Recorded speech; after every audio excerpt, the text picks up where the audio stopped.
Good afternoon. First, I'd like to thank you for joining us and to welcome you to the inaugural event for Mason School of Business Alumni of Color Network. The ALCN board, sponsors, and I are certainly ecstatic to kick off this session. We hope you will find today's discussion fruitful and the opportunity to engage with our guest speaker and one another a treat. Before we dive into today's topic, I would like to share a little bit about the Alumni of Color Network, or ALCN. The ALCN was developed to create a platform for connecting Mason's graduate alumni of color. Our effort intends to uplift, promote, and connect our amazing network of diversity. We aspire for this network to be practical in the sense of creating opportunities to build meaningful relationships with one another while supporting each other's various business needs and career goals. However, we hope in all that we do that we create a space for inclusion that benefits the Mason community at large. Also, at this time, I would like to take the opportunity to introduce our dedicated board members and founding members. First, I'd like to present Enrique Sanchez Rivera. He is class of 2007, a graduate of the full-time MBA program, and he is the VP of Programming and Engagement. He's also the CEO of Augmented Island Studios. Also, we have Stephanie Apia. She is a graduate of the full-time MBA program, class of 2014. She serves as the VP of Financial Affairs, and at present, she is a project planning director and chief of staff to the CEO at Bedrock Detroit. Also, Adrienne Streeter, she is a graduate of the Flex MBA program, class of 2014. She is our VP of Marketing and Communications, and currently she is a program analyst for Naval Information Forces. Our sponsors, Carlene Pittman-Hampton. She's Director of MBA Programs and co-chair of the Mason Diversity and Inclusion Committee. Also, Kelly Miner, Associate Director of Alumni Relations.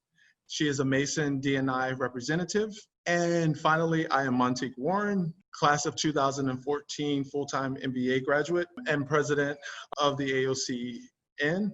Currently, I serve as a senior capital markets risk specialist for the Federal Reserve Bank of New York. Lastly, before I turn it over to Enrique, I'd be remiss not to take a moment to encourage anyone who's interested in helping us in this effort to reach out to us via the ALCN LinkedIn page or our email, mason@mason.wm.edu, because we certainly welcome the opportunity to have your expertise and support. With that, again, thank you for joining us. And at this time, I'll turn it over to Enrique Sanchez Rivera to proceed with the format for today and to introduce our wonderful guest, Mr. Ken Harvey. Montique, thank you for the introduction. Hello, everyone. I'm Enrique Sanchez Rivera, Vice President of Engagement for the Mason Alumni of Color Network.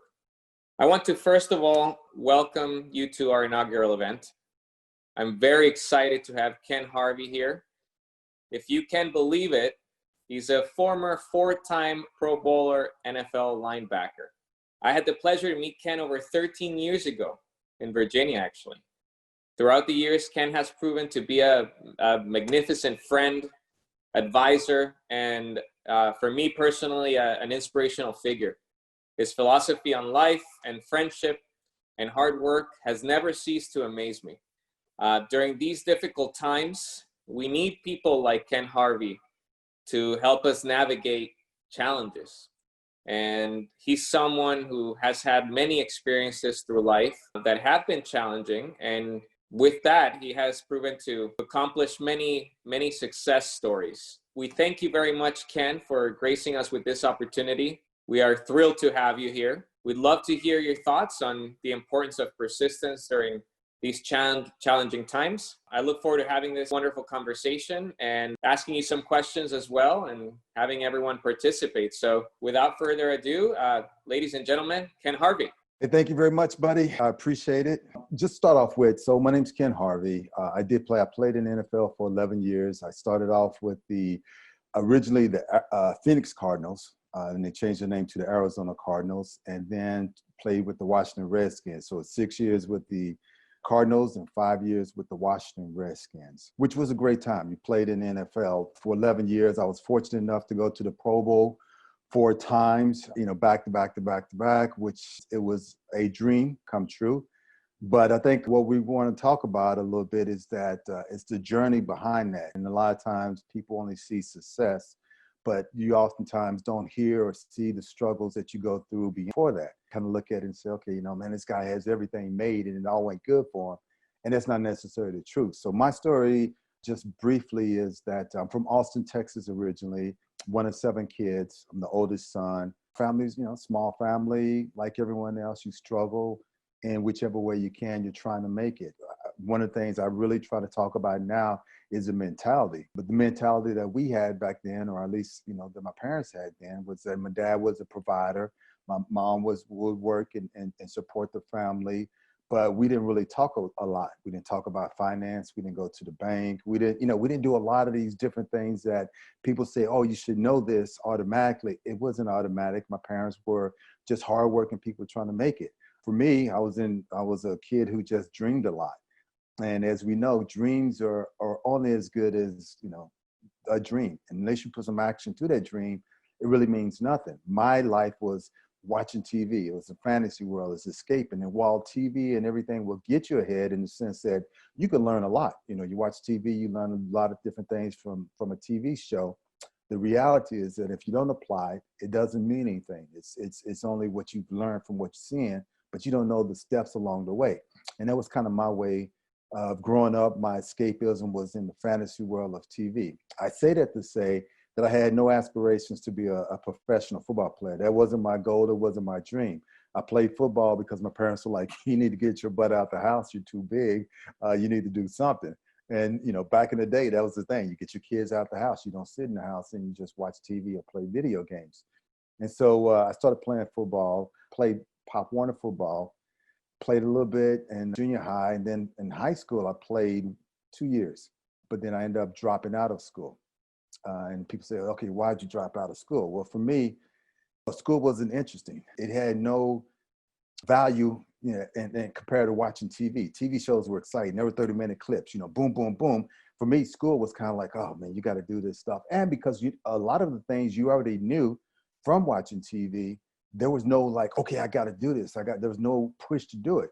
And when my parents were working and trying to, do whatever they could, they had 7 kids. And so you can kind of slip through the cracks. And so I was able to slip through the cracks. I ended up playing football, but as I was missing days of school, you start missing more and more. It became a habit. That habit became a lifestyle. I got to a point where I had missed so much school that coaches were saying, look, you can either take an easy class and we can get you through. You can drop out of school because your grades are straight F's right now, or you can repeat it. And for me, in my mind, I was like, you know what? I have to go back and reevaluate things. And so for me, I dropped out of school. And I don't say it to brag and say, look where I've come from dropping out. If I had to do it over again, I wouldn't, but understanding the value of school and the necessity for it. And so I ended up dropping out. But during that time, you get labeled, and the world can kind of place labels on you. And if you start believing those labels, then you start living your life that way. My coach, when I was told him I was going to drop out, he said, you're a loser. You'll be a loser all your life. That's who you are. That can become your mindset. It can eat on you. You start walking around like, I am a loser. The world is out there saying, man, you're this big old kid and you dropped out of high school. Oh, you're dumb, you're stupid, you don't have anything. And so I had that on the outside. Then you had your parents were like, you need to get out of this house. You're eating up all the food. You're in the weight room all the time working out. You need to do something with your life. You can't just sit here and watch TV, and rightfully so. But I had no vision, no direction, no kind of which way I wanted to go. And so for me, that was kind of a point of deep, dark despair. And so on my side, and people have their own beliefs and their own different things. But for me, this is my story. And for me, I got to the point where I was, trying to take some pills. I was trying to end it all because I thought I didn't belong on this earth. I thought I was a waste of time. I thought I was that person who was just taking up space and not doing anything good for anybody. So like, why am I here? And so I tried a few times with different things, but then nothing, it didn't work out. And at that time in my life, I remember praying and saying, God, what am I doing? What am I supposed to be here? And we weren't super religious. We knew God. And my parents, we went to church, but I didn't know it in detail. But for me, it was like, okay, I felt like God was saying, you have a purpose and a destiny for your life. You're supposed to do something. You're supposed to be somebody. And it goes back to that mindset. When you start believing that you're supposed to do something, that everything you do is because you're supposed to do something, then you can have a focused intent. And you say, okay, well, I am supposed to do something. And so I went back to school. And a lot of times through adversity, through hard times, you have to refocus and you have to go through that valley. So going back to school was that tough part. In between time, I was in the weight room. I was lifting weights. So I'm 6'2", about 215, 220 pounds. I'm bench pressing 400 pounds. I'm in high school. And so people are looking at me like, who is this big joker, coming back to school and you're trying to repeat your 12th grade. And so I'm going back and you got to humble yourself sometimes. So I go back to school, finish up, tell everybody that I'm going to go to college. People looking at me like, you crazy. Who are you? I don't have the grades. I don't have, any of the other stuff that would seem like you should go to college. But in my mind, I'm like, you got to believe. You got to believe in something and you got to focus on that. And so my belief was that I was going to go to college. It wasn't that I was going to play football. I was going to go to college. Football was going to be the means to get there. And so I kept telling everybody, I'm going to try to go to a junior college and then hopefully get a scholarship to a four-year college. Met a guy in the gym who told me about this junior college in Oakland, California. So for me, when I dropped out of school, and then when I ended up going back, I graduated late, didn't graduate with my class. And I was just in the weight room. But in the weight room, while I was in the weight room, I had a focus is that I was going to go to college.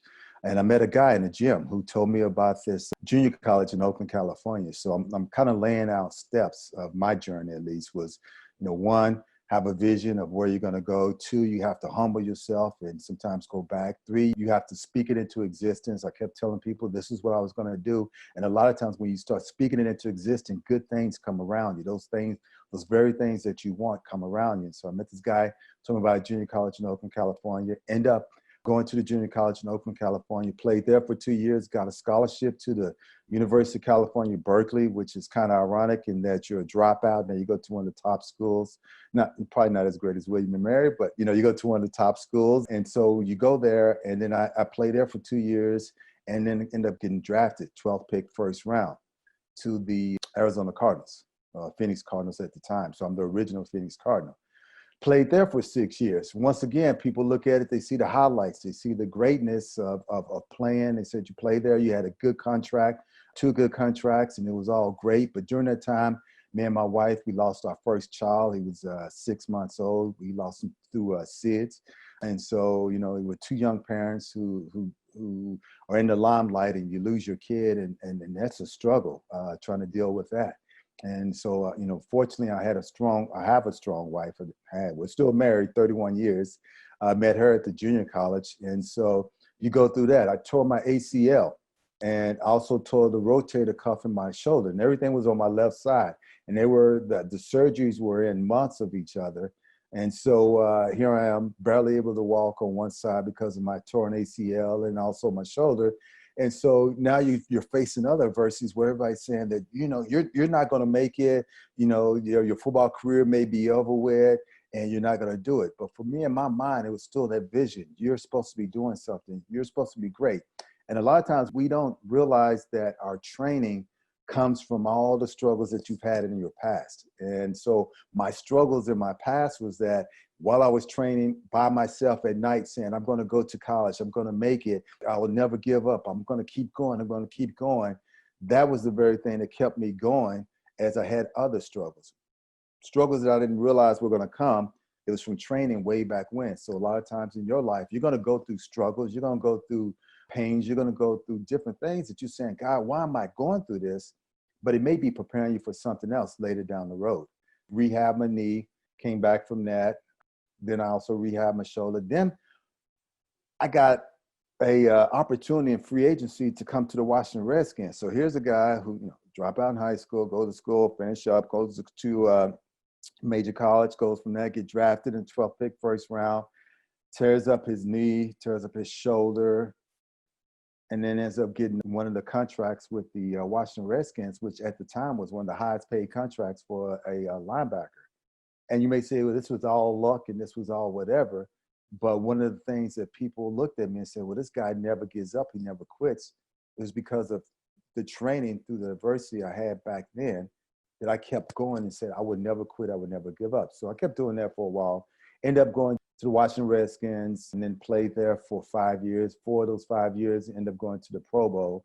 And that was kind of my football career. At the end, I ended up through other injuries. That's where I ended up retiring at. But with that said and done, I look at the situation where what we're in now, you know, with COVID, with race relations, with all the things that are out there in the world. And the one thing you realize is that there are a lot of distractions that are trying to stop you from being everything that you're supposed to be. One, you have to focus and say, okay, what am I supposed to do? What am I supposed to be? I have a podcast that I do now that's called What's in Your Hands, because you have to start seeing the gifts that you have in your hands. What are the skill sets? What are the gifts and what are the abilities that you have in your hands? You have to realize that there are going to be distractions that are going to try to stop you from achieving everything you want to achieve. Just like if you turn on the news and the TV, there's so many distractions out there that it gets frustrating. You don't know which way to go. I always kind of use things like football analogies, is that, you know, you're on the field and you're like, well, do I need to run left? Do I need to run right? Do I need to run in the middle? Do I need to do this? You got linemen coming at you. You got all these distractions. If you don't know in your mind where you're supposed to go, which way you're supposed to go, then you're just kind of standing still and you get knocked out. And so you have to understand where you're going to go, understand that there are distractions that are going to try to stop you from achieving everything that you want to achieve. I think it's also important to realize that you can't do it alone. I was pretty much a loner most of my life. And you have to realize that you don't fight the battle by yourself. There are people who are going to help you. There are people who are willing to help you. And it doesn't really matter the color or shade. They're good people in good places, regardless of the color. They're bad people, regardless of the color. But that's the reality in life, is that you have to seek it out. You have to go after people. You have to make that first step. And then you make the judgment yourself, who's who and who's what. So I go and I play for all these years. I have a good career in football. Things seem to go well for me and my wife. Then we go through some more struggles, financial struggles. You know, 20 years, you're trying to figure out, what am I supposed to do with my life? Where am I supposed to be? What am I supposed to do? And it feels like history's been repeating itself. A lot of times history will repeat itself. It comes to you in different forms, different formats, but it will repeat itself if you haven't learned whatever that lesson it is that you're trying to learn. And so for me, the lesson that I feel like, you know, God's trying to teach me is that I can give you fame, I can give you all this other stuff, but you have to get over fear. You have to get over self-doubt. You have to be confident in what you're doing. You have to know that you're great, and you also have to have people around you. You can't be a loner. You can't do it by yourself. And so, you know, a few years ago, I had a good friend of mine, a guy named Terry Crews. We did a children's book a long time ago. We go back, republished the book. And the book is a good book, but it was, once again, something from my past. Enrique, his company, did the augmented reality for the book, which was amazing. And the reality is, we met, we didn't live next to each other. We're good friends, but when he called me, it was kind of out of nowhere. And it's like, wow, okay, this is cool. How cool is this? And it just kind of all fit together and saying, you know, let's do this book. And the reason we did this kids book was because I understand the value of planting seeds. And that's been kind of my mission beyond everything else now, is to say, how can I plant seeds, use the gifts that I have in order to make a difference? And so my career now is that I work with a wealth management company, but also I write on the side. I like to write. You know, I don't think I'm probably the best writer. I'm not even close to the best writer. But what I do have is the belief that what I'm writing is going to make a difference. And what I'm writing is supposed to make a difference. And so children's books, you plant seeds. Some of the other things that I'm writing, I want people to think. I want them to say, wow, I never saw it that way. I want them to see it from a whole different perspective.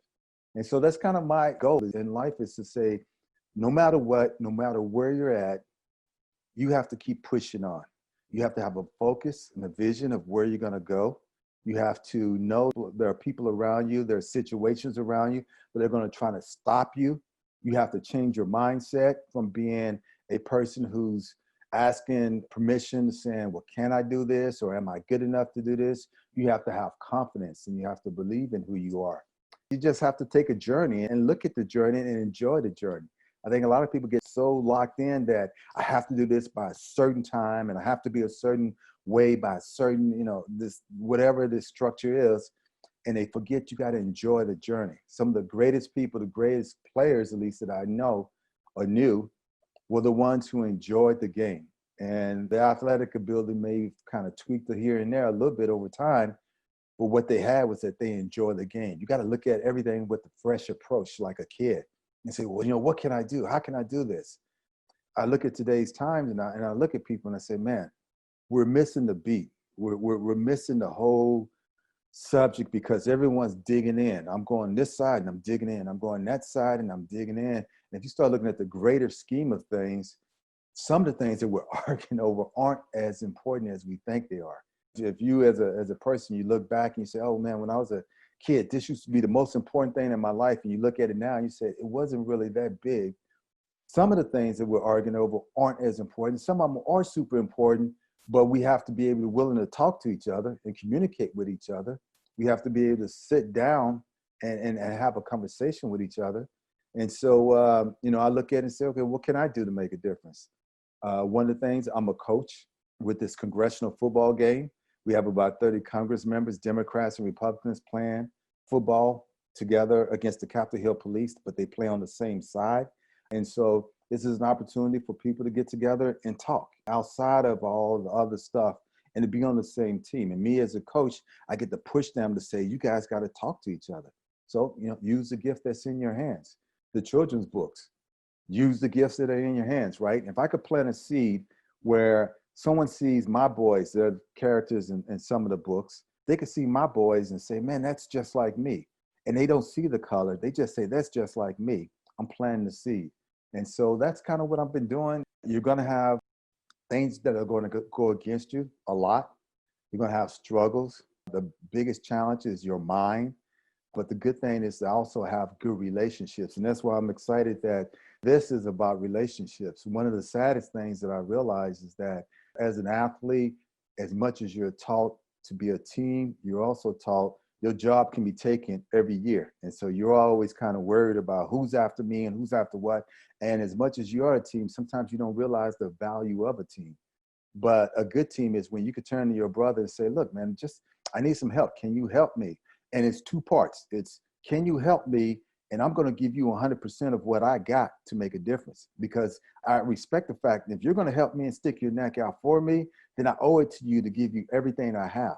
And that's the relationship that has to go back and forth. And we have to be able to look at how can we help each other? How can we help each other achieve greatness? How can we help each other go to the next level?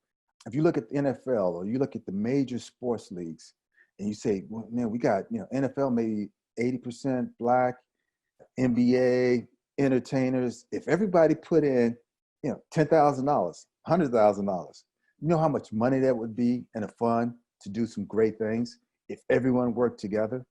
But the mentality is that we got to look out for yourselves. And I'm as guilty. I'm not on the soapbox. I didn't do it when I was playing. I didn't think about it when I was playing. If somebody would have mentioned it to me, I would have laughed in their face. You don't think about those things. But as you mature, you realize that there is power when you work together. There's power in unity. There's power in trying to achieve that same goal. But I do know you also have to identify what that goal is, because right now it seems like everyone's trying to do a lot of different things, but it's scattered. I want to do this, and this is my belief. And I want to do that, and this is my belief. And I want to do this, and that's my belief. We need to identify 4 or 5 things and say, these are the goals that we're going to go after. And how do we educate ourselves? Every minority at William & Mary, how do you educate yourselves to be to the next level? How do we work together to give to the next generation? Because that's a big part. How do we build the next generation? How do we change the mindset of the next generation? How do we change that thought pattern of, I have to be somebody who maybe works for somebody, instead say, I need to be somebody who owns this. I need to be somebody who employs 4 or 5 people or 100 people or 1,000 people. I have to change the mindset. Here I am, I'm 55 years old, and it's taken me a long time to learn those lessons. But The good news is that it's never too late to learn. It's never too late to start. It's never too late to be great. My son went to William & Mary, and there's greatness there, but you have to see it, and you have to believe it, and you have to communicate with others, and you have to talk to people, and you have to step out on faith, and sometimes you have to take a chance. And if you fail, you can't say I failed and say I'll never try it again and give up. Sometimes you have to say, you know what can I learn from that failure? Because then it's not a failure, it's a lesson. How can I move on? Who do I need to be associated with? Let me look at it from different perspectives. Let me see if I can talk to somebody, read books outside of what your normal pattern is. Something as simple as that. This world is getting so trained that if you like this book, then here are 10 books that you'll like. But you're being told what you like, as opposed to looking at something that's way outside the box and you say, what? I never thought of it that way.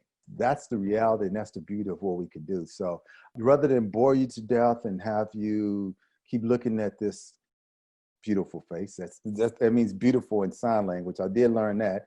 Enrique, if you have any questions, I'll ask. Ken, as always, I always learn something from you every time we speak. And so I thank you very much for sharing your experiences and the life lessons that you have learned. Time is certainly a good educator, right? And I have seen you, I think it's been in the last year or two, it seems like you have compiled all this knowledge into sort of this project of yours, where you give folks tidbits or lessons while at the gym, life lessons from the gym. And it seems that you always have a gut sense of things. And for me, my gut sense has gotten better with time, with education, with all the things that have happened to me. And it seems that these life lessons from the gym that you share on LinkedIn with folks are sort of like that really highly developed gut sense. And I was hoping you could talk a little bit about life lessons from the gym. Sure. There's this called Life Lessons from the Gym. And it goes back to the whole trying to figure out what are the skills and the gifts that you have, right? For me, a few years back before I did the kids book, I was sitting around kind of saying, God, what am I supposed to be doing myself? Because like I said, sometimes you're being taught that same lesson over and over again in different formats. And so as I'm reading, and like I said, you take it whichever way you want, but as I'm reading the Bible, and there's Exodus 4:2, and God was telling Moses, what's in your hands, or what's in your hand. For me, I started saying, well, what are the skills and the gifts that I have in my hands? Instead of complaining about how come I don't have this job, or how come this isn't working, or how come something else isn't happening, what do I have in my hands that I could do something with right now? If you got a brain, you can go to the library, you can read books. You got, if you have to walk, you can read books. You can educate yourself. You can take free classes. You can do whatever you want. You don't understand the skill sets you have. So identify what skills that you have. And for me, I'm like, I work out. I enjoy working out. Me and my wife, we had an image of what we wanted to be in our 50s, and we're living up to it. We want to still look like we're in good shape. Well, you haven't seen my legs, but yeah, I want to look like you're in good shape. And so I was like, you know what? Here's life lessons from the gym. Here's the things that I've learned from the gym, and how does that equate to life? And so an example would be life lesson from the gym. I think this was the first one, was that the hardest thing sometimes is to walk through the door. Life lesson from the gym. You got to walk through the door. You can look at the weights. You can see how pretty they are. You can see the best gym in the world. You can do whatever. You can complain about your weight. You can complain about how big you are, or how much you need to lose. You can do all that, but the hardest thing is sometimes taking that first step, walking through the door. That's the life lesson from the gym. And then I would equate it saying, in your business, in your life, the whole life lesson is you got to take the first step. Another life lesson from the gym, we need spotters. I was doing I think 315 on the bench press, and I'm sitting up there, and I'm struggling. I asked this guy to spot me, and he starts for a second, and then he walks away. You got to have reliable spotters. You cannot, not only spotters, reliable spotters, and people that you can trust to spot you, because sometimes it's only a little tap and it helps you get 315 pounds up. It's only a little tap, a little bit, but it helps you. But if you don't have the right person, if you don't have the reliable spotter, if you don't have someone that's encouraging you, then that little extra weight that you have, it may be a struggle all your life. So sometimes you need the right spotter. Life lesson from the gym. And so I just keep pushing out those lessons, little life lessons for the gym. The goal is eventually I'll do a book off of those life lessons.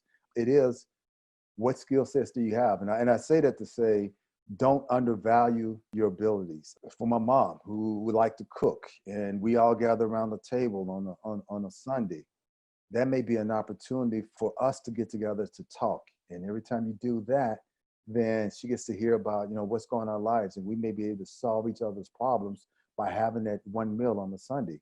And so don't underestimate or undervalue whatever skill sets that you have. Just learn how to use them and maximize them. Thank you, Ken.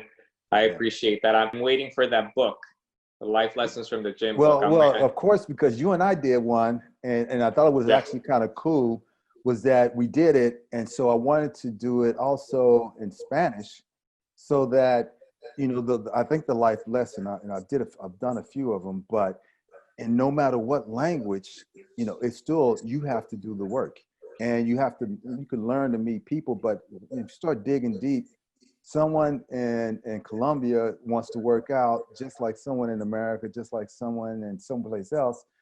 It doesn't matter. You start with the foundation of, this is what we want to do together. And that's kind of how we started. And so I had you, I said something, you translated in Spanish. I still don't know if you were saying good or bad words about me, but I think it was good. So that was a life lesson. That was a lot of fun. Thank you for including me in that. You got a lot of hits. Maybe the next chat we'll be talking about that book.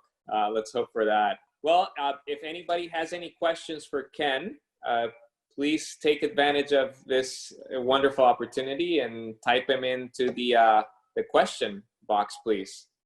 Thanks, Enrique.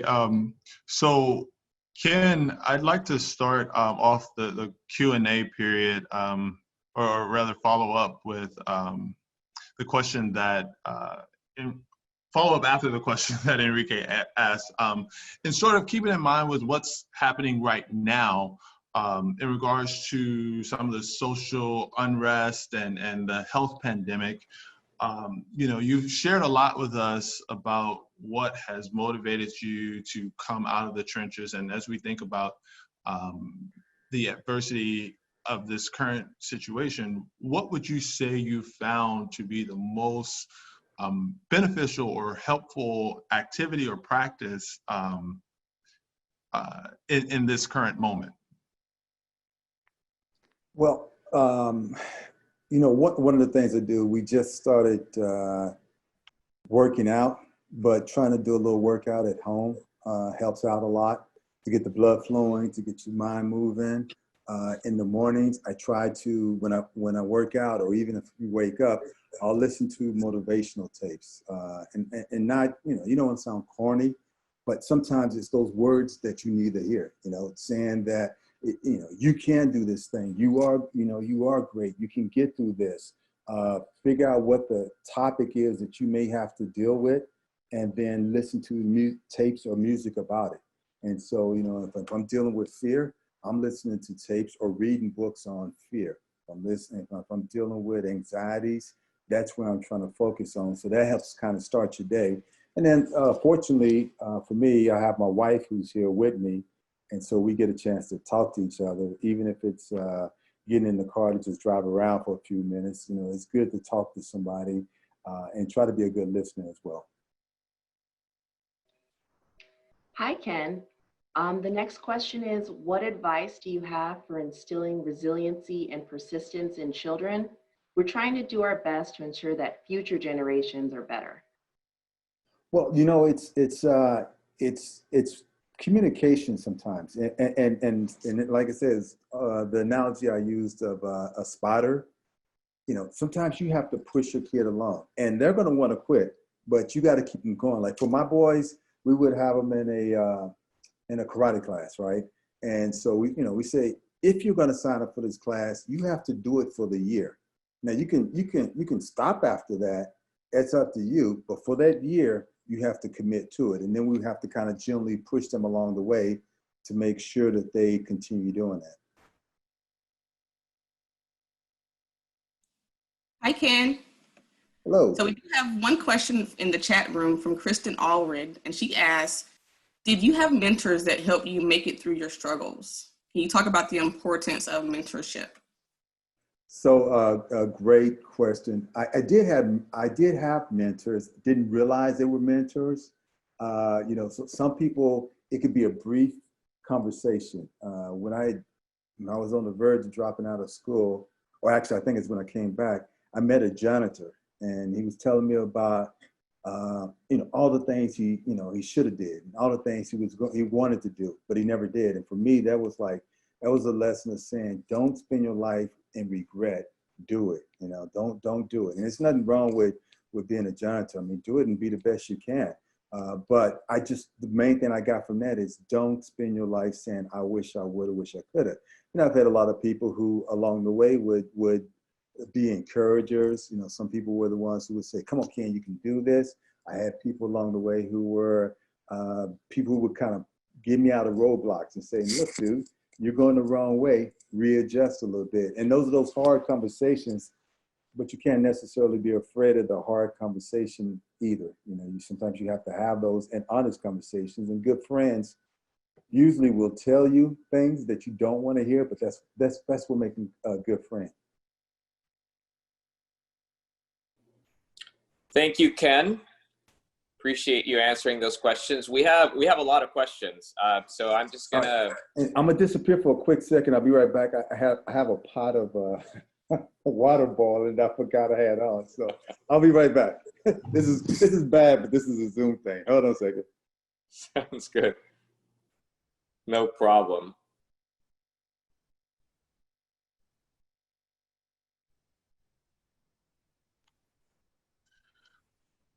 So while Ken has stepped away, I'd like to take the moment, this pause, just to. Sorry about that. Oh, well, he's back. Never mind. Yeah, I'm trying to eat healthier, and I was making some eggs, boiling some eggs. Too much persistence and determination, Ken. So much for my cooking skills, right? All right, I'm good. I'm back now. Oof. Okay, perfect. Ken, thank you. We have a question from Professor Scott Swan. How do you teach your kids to have grit and determination?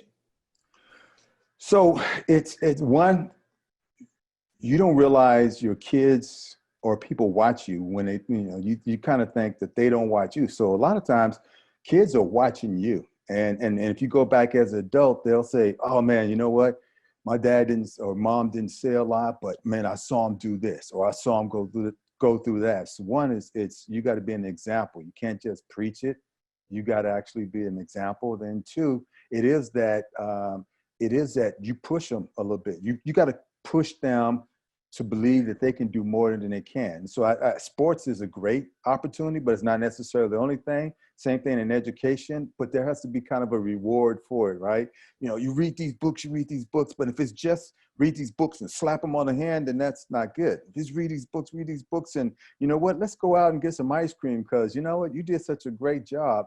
Positive reinforcement helps as well. And so grit and determination is something that some kids will have it automatically, or it seems like it's automatic. I think we all have different levels, but you can always increase those levels by pushing kids.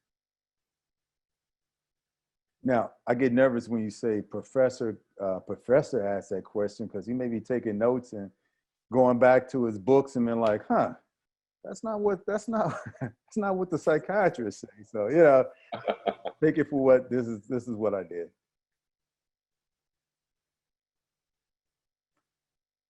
Any other questions? Sure. I'll chime in here. So Ken, the ALCN has been designed to unify our alumni of color as well as our allies to promote our needs, abilities, and so forth throughout through a means of empowering our collective voice and effort. Accordingly, we intentionally steered away from the classification minority. We believe that there's power in the language that you use. And so as we sort of work towards supporting one another and the Mason School's goals for diversity and inclusion, what perspective would you share to encourage our collective to take advantage of this opportunity, as in the AOCN? So I think you know, a couple of things. One, it's important to understand the power in unity, and not look at it as either them or us. Is how can we take what we have with what everyone else has, put that together to make the whole picture great. I mean, I think everyone has skill sets and abilities, and sometimes when we have that common language, now I could tell you a story about my childhood, and you may shake your head and be like, yeah, I remember that. And so we may be on sync. Whereas if I say it to someone else, they may be like, whoa, dude, I have no idea, you know, how that happened. So I think it's good to get with sometimes with people that know what you're talking about. So there's a common language, but then not to look at it as us or them. It's how can we enlighten them, and how can they enlighten us, and how can we help each other grow together. And so, you know, what you guys are doing, I think, is really powerful. And that you're right. There is power in words. And sometimes we give words power. And so, you know, it's about inclusion. It is about working together. It's about whoever wants to be a part of this, become a part of this and understand, because we, as everyone has a story to tell that's unique. You know, me coming from Texas, I would judge a book by the cover, because you see a guy with a cowboy hat and a big chunk of chew in his mouth and tattoos. And I was like, you know, I know what this means from Texas. I was like, whoa, dude. But some of my best friends who I played football with looked exactly like that, sound exactly like that. And when you got a chance to meet them, you were like, you know what?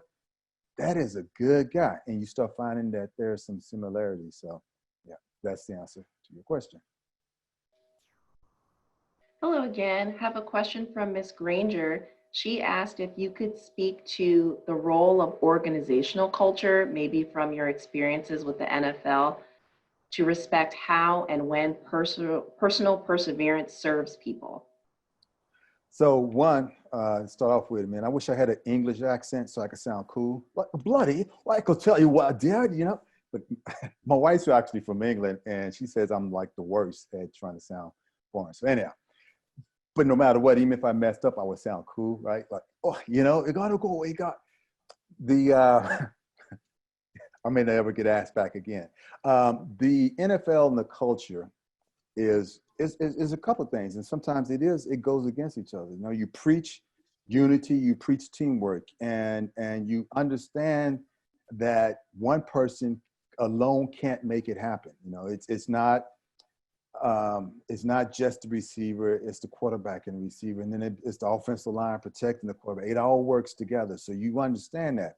On the other side, like I said, is that every year someone's after your job. Every year you have to look out that who's over my shoulder, and it pushes you to be the best you can.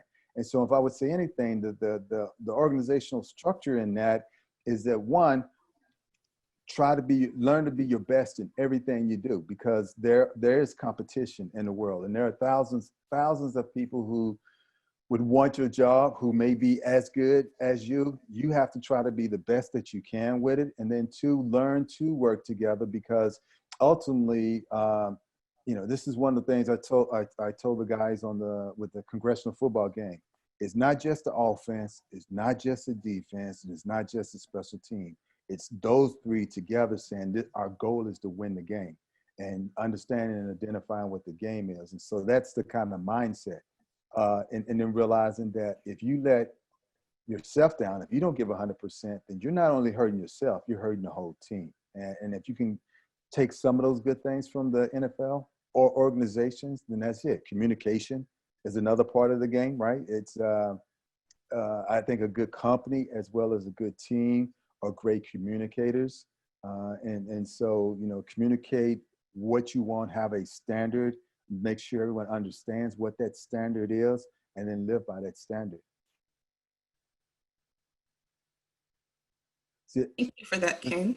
Well, I was going to say, one of the great things is that, you know, when you're speaking, on the other side, if you're like nodding your head like yes, then even if I'm sounding like crazy, I feel like I'm doing something. Because my mom would do that, like, yeah, boy, he's talking nonsense, but yeah, you're great, yeah. So just nod your head, even if it sounds crazy, and I'll be good to go. All right. Please continue. All right, Ken, I have another question here. So you mentioned spotters and how they can help you at the gym. How do you spot those individuals in life? What are some of the qualities you look for to identify whether or not someone is trustworthy long-term or suitable to be your spotter? And then a follow-on question to that from Professor Monica Tremblay. She asked, how can educators become reliable spotters? Well, so a lot of spotters is trust and time, right? You know, I would go in, and sometimes you get a spotter, you know, in the gym. It's hey, buddy, can you give me a spot?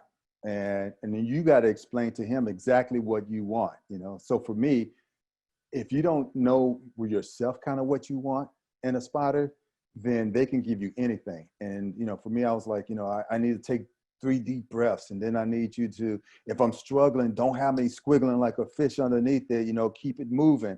Give them exactly what you want. And so that's on your part as a person who's looking for it. As a teacher, as a spotter, you have to, you know, you have to be able to communicate with that person.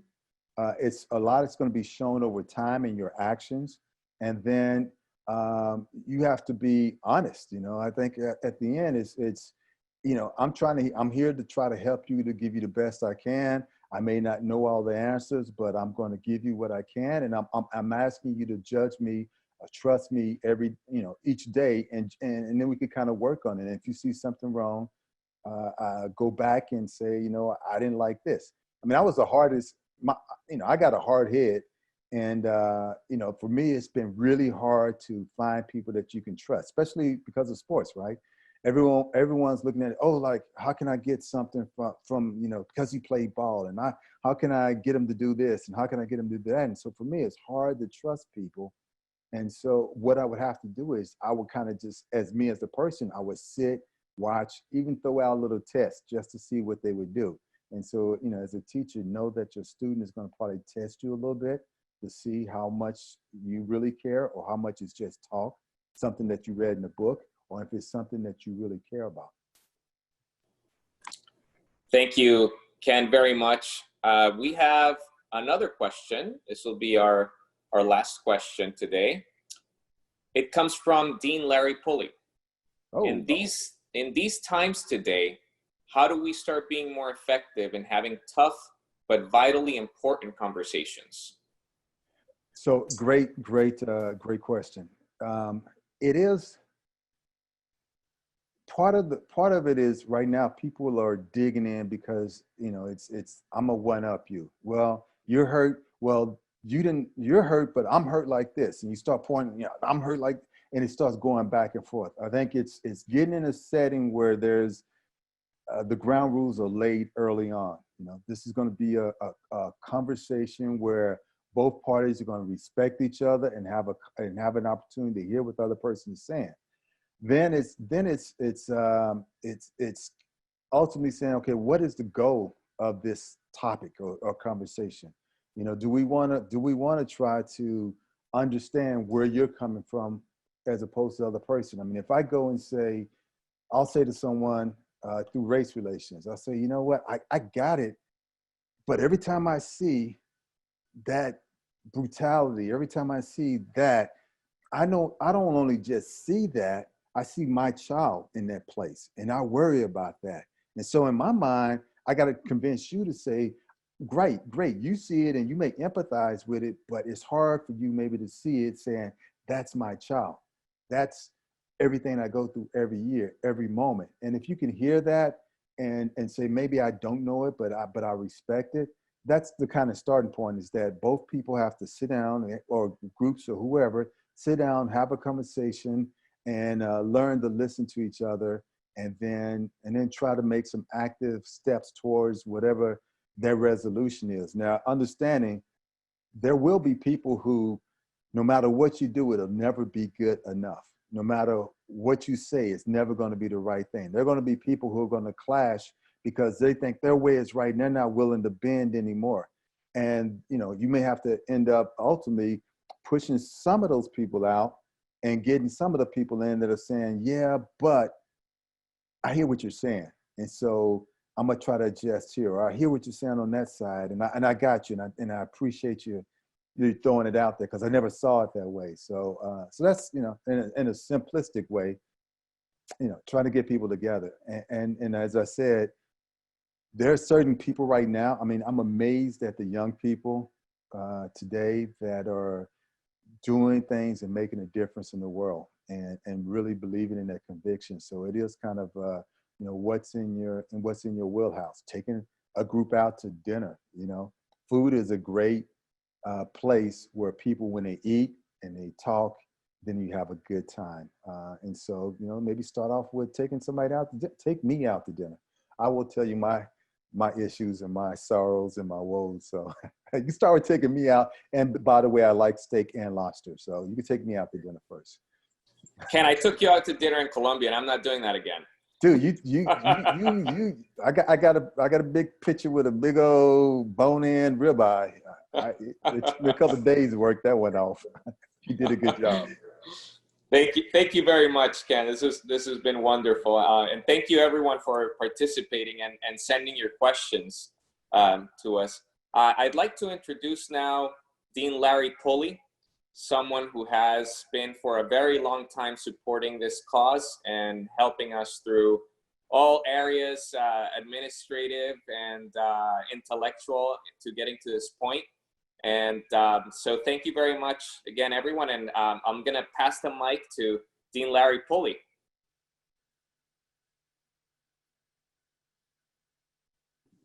All right.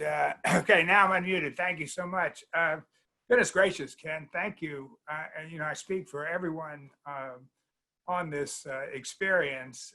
You know, I've got nuggets written all over my notebook page here. You know, what a very strong testimonial to living life the way it should be lived, dealing with struggles, surmounting struggles, believing in yourself, believing in others. You know, I can't thank you enough. And speaking of young people making a difference, I want to thank Montique and Enrique, Stephanie, Carlene, and others for organizing and launching the Alumni of Color Network and having this spectacular session today. We also have organized a very large and inclusive D&I committee in the Mason School. We are looking, as soon as we can get beyond the pandemic expense freeze, to bring on an associate dean for diversity and inclusion in the business school to guide us. We have plans for lots of events and learning sessions. But you know, I have to say, this has just been inspirational for me and very, very helpful. I had the privilege of meeting you a few years ago, and Enrique had you in the Miller Hall, watched your son on the football field at William & Mary. You have been and continue to be an inspiration for us. This is the book you talked about. Yeah, I have my copy here that Enrique sent me. I downloaded the app. I'm impressed. I mean, it is an amazing thing. You know, our son was here recently, and he is more connected to this augmented world and whatnot, and it just blew him away. So everybody that comes to our house or even comes near our house gets an opportunity. Kudos to you for continuing to do what you do to make a difference in the world and to be the influence you are to others, and quite frankly, the influence you have been to all of us today. I can't thank you enough. Let me turn it back to Montique. Thank you, Dean Cooley. Excuse me. Again, I would like to reiterate Dean Cooley's words of appreciation and gratitude to you, Ken. Thank you for sharing your story. Certainly, a round of applause is due, and we would certainly afford that to you if we were in person. This age of this age of new living and technology is quite interesting, but it has afforded us this unique opportunity to come together for our first event. But we certainly appreciate your time, and I am in great belief that we will all take an inventory of what's in our hands as we move forward and pay it forward. what you have given us today. To the alumni, to the faculty, staff, EPs, students, guests, everyone who joined us today, thank you so much. This has been a vision of ours for some time, and to have our first event today, we are ecstatic. Prior to the call, everyone was sort of ranting and raving about, the nerves of this event. And so we hope that you have gained something from this time that we've shared. We will have future events. As a matter of fact, coming up in August, we will host our first book club session. And the book club is slated, apologies for the date, but we will be reading the book White Fragility. More information is available on our Mason page, as well as it will be added to our LinkedIn group. Please feel free to follow up and join us for the book club session. I will state that we decided to do one little thing as a surprise to the group. We had a random drawing for all the registrants today to give a book away for our first book club session. And so the winner of the drawing is Arvin Nunlow. He is a 2017 graduate of the full-time program. And so we will be reaching out to Arvin post call so that we can ensure that he receives his copy. With that, again, special thanks to Kelly Miner, who has been a great support for us in organizing and handling so many aspects of logistics for today's event, as well as just the setup and getting us established at the university. So again, thank you, Kelly. Lastly, I just want to make sure I share our website, or actually Carlene has shared it with the entire group. Please feel free to save that link and reference it often, as we will be providing updates. We will have a newsletter beginning in September, and our next planned event will be for homecoming, and details are to follow. We are still working through those events. Again, we hope to inspire you to join us. We will have some outreach opportunities coming up, and we will also send out a survey to ask for your feedback, because we want to make sure that this group is meeting its vision, its goals, and that we are including our alumni of color, meeting your needs. And so with that, I'd like to say thank you again. I hope that you have a fantastic rest of the week, and take care.